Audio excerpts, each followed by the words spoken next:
Tonight, we are going to travel backward, peeling away the layers of the modern world, the noise of the city and the glow of the screens, to find a place of absolute stillness. We begin before the concept of a bedroom even existed, before there were clocks to count the hours, and before humanity tried to conquer the dark.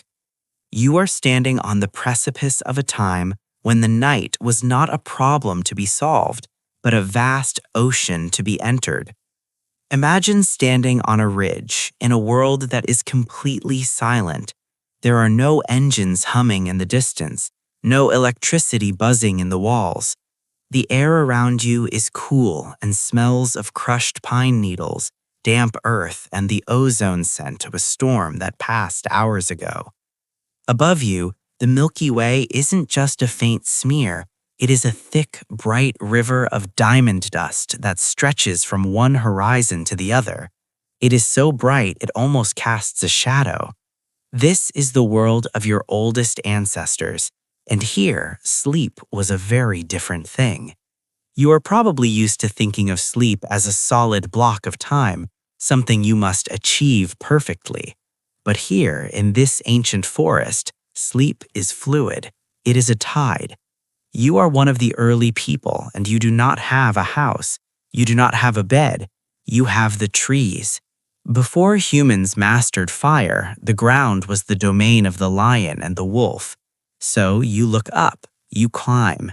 Feel the rough bark under your hands as you ascend into the high branches of a massive ancient tree. This is where safety lives. You find a fork in the branches, wide and sturdy. You are not alone. Your family is in the trees nearby, their soft breathing mixing with the rustle of leaves. You curl your body tight, knees to your chest, arms wrapped around your legs. It is the same position we still instinctually curl into when we are cold or lonely. The wind rocks the branch gently. It is a swaying motion, rhythmic and slow. This rocking sensation is printed into your DNA. It is why, millions of years later, you still find comfort in a rocking chair or the gentle motion of a car.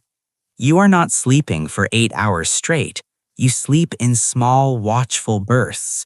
You wake up to the sound of a twig snapping. Your heart beats fast for a moment, and then, realizing it is just the wind, you drift back off. This vigilance isn't anxiety. It is a connection to the world. You are a part of the forest's breathing.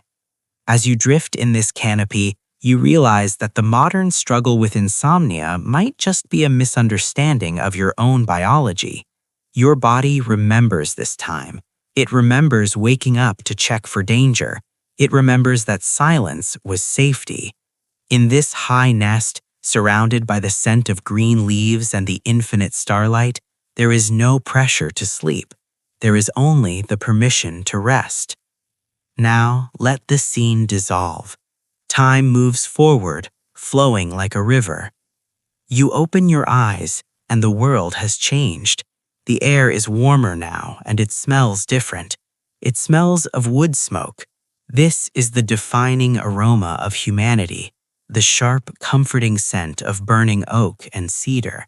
You are no longer in the trees. You are on the ground, inside a shallow cave or perhaps a simple shelter made of branches and hides. In the center of your group flickers a small orange miracle, fire. This moment changed everything. Before this, the night belonged to the predators. Now humans have carved out a circle of light. You sit near the flames, watching the embers pulse like a slow heartbeat. The fire is hypnotic. It draws your gaze and holds it, quieting the busy thoughts in your mind. This is the original meditation. Staring into the firelight triggers a trance state, a way for the brain to power down after a long day of survival. Look around you. The shadows dance on the rock walls, softening the hard edges of the world. You are surrounded by your tribe. You can hear the soft murmur of voices, a grandfather telling a story, a mother humming to a child. This low, rhythmic sound of human voices is the first white noise. It signifies safety. It means the group is together, and the fire is lit. You lie down on a bed of gathered grasses. It isn't a mattress, but the layers of dried ferns and animal furs are surprisingly soft. You can smell the earth beneath you, grounding and cool. You feel the warmth of the person sleeping next to you. In this age, there is no such thing as a private bedroom.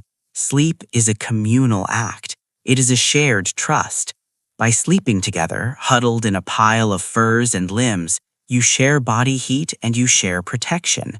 Biologists believe this is where our need for a heavy blanket comes from. The weight of the furs pressing down on you feels like a hug. It tells your nervous system that you are hidden, covered, and safe. As the fire dies down to red coals, you don't worry about the time. There is no alarm set for the morning. You will wake when the sun warms your face, or when the birds begin their chorus. Your sleep is aligned with the turning of the planet. Let the fire fade now, turning into gray ash as the centuries roll by. You are walking through a valley now. The air is dry and crisp. You are part of a nomadic group, moving with the seasons, following the herds. You carry your home on your back. Here, sleep is portable. You stop as the sun begins to dip below the horizon, painting the sky in bruised purples and deep golds. You watch as the people around you prepare for the night. There is a ritual to it. It isn't just collapsing from exhaustion. It is an act of creating order in a chaotic world. You see someone unroll a mat woven from reeds. The reeds are smooth and golden, smelling of the riverbank.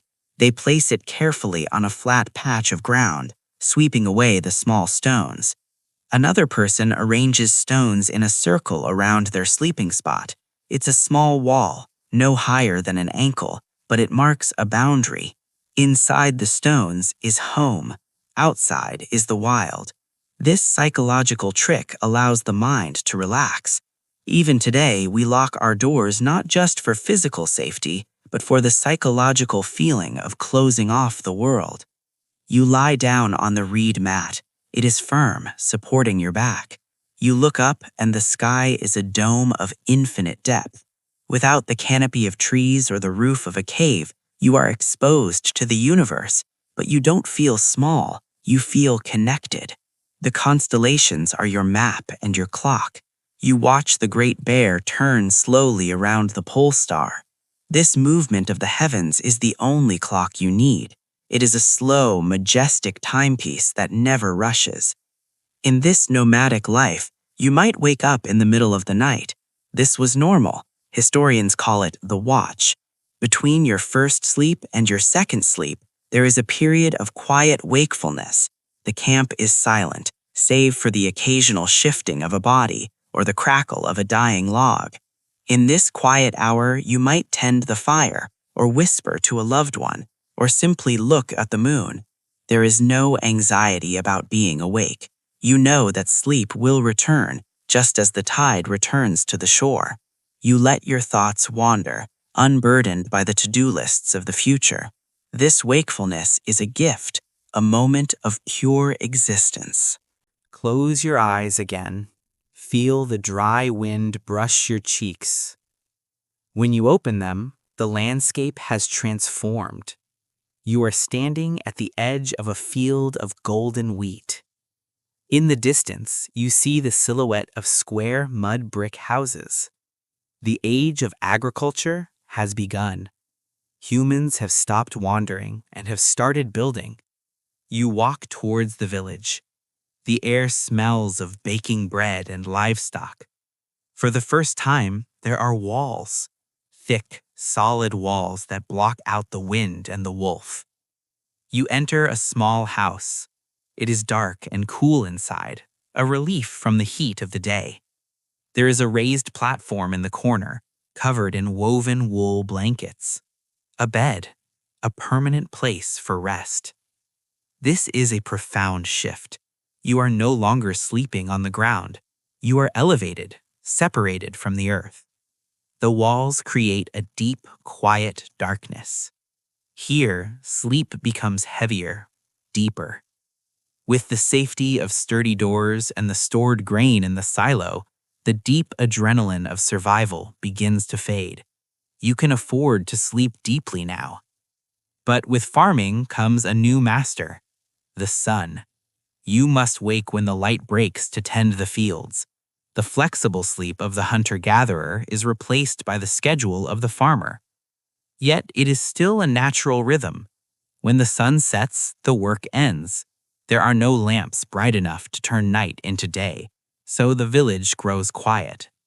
You lie down on the wool blankets. They are scratchy but warm. The house is silent. You can hear the faint breathing of the animals in the stable next door, a low, comforting presence.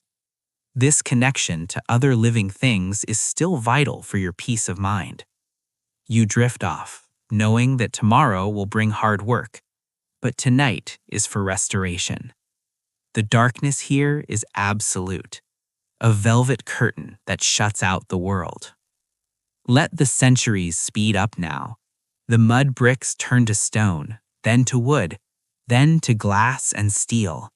You are walking down a cobblestone street in a bustling town. It is the 18th century. It is night, but it is not dark. Gas lamps sputter and hiss on the street corners, casting pools of yellow, wavering light.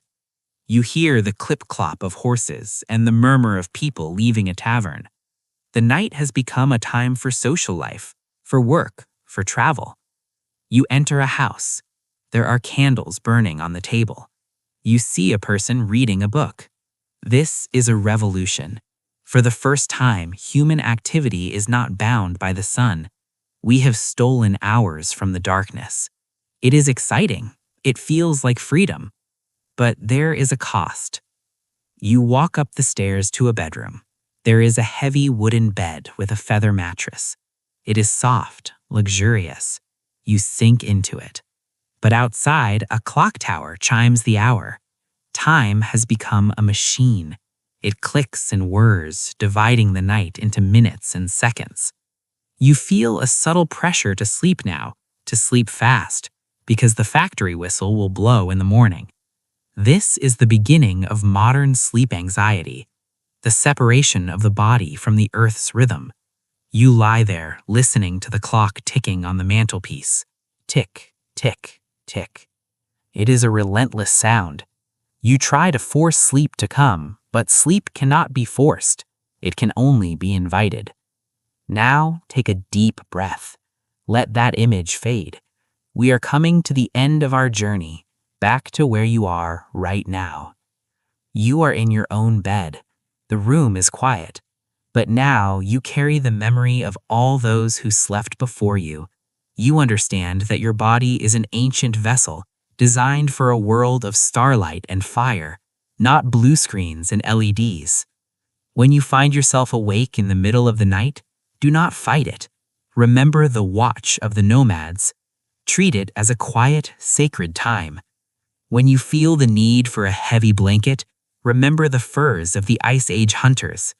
When you need white noise, remember the wind in the trees and the rushing rivers that lulled your ancestors.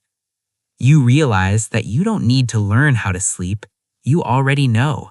It is written in your bones. Your body knows how to synchronize with the dark. It knows how to slow the heart when it feels safe. Imagine now that you are back in that first forest, but with the comfort of your modern bed. The walls of your room dissolve into the night sky. The ceiling becomes the canopy of the Milky Way, silent and vast. The hum of the refrigerator becomes the distant sound of a waterfall. The cars passing outside are just the wind moving through the valley. You are safe. You are warm. You are part of a lineage of sleepers that stretches back to the beginning of time. Every human before you found their rest, and you will too. There is nothing you need to do. There is nowhere you need to go. The day is done. The harvest is gathered. The fire is lit. The guards are watching. Feel your muscles heavy and loose. Feel the gravity of the earth holding you, just as it held the hunter, the gatherer, the farmer, and the traveler. You belong to the earth, and the earth is taking care of you. Let your breathing slow down, in and out, matching the rhythm of the ocean, the rhythm of the seasons, the rhythm of the stars turning overhead. The night is not empty, it is full of peace. It is a soft, dark blanket that has been waiting for you all day. Pull it up to your chin, close your eyes, and let go. Good night.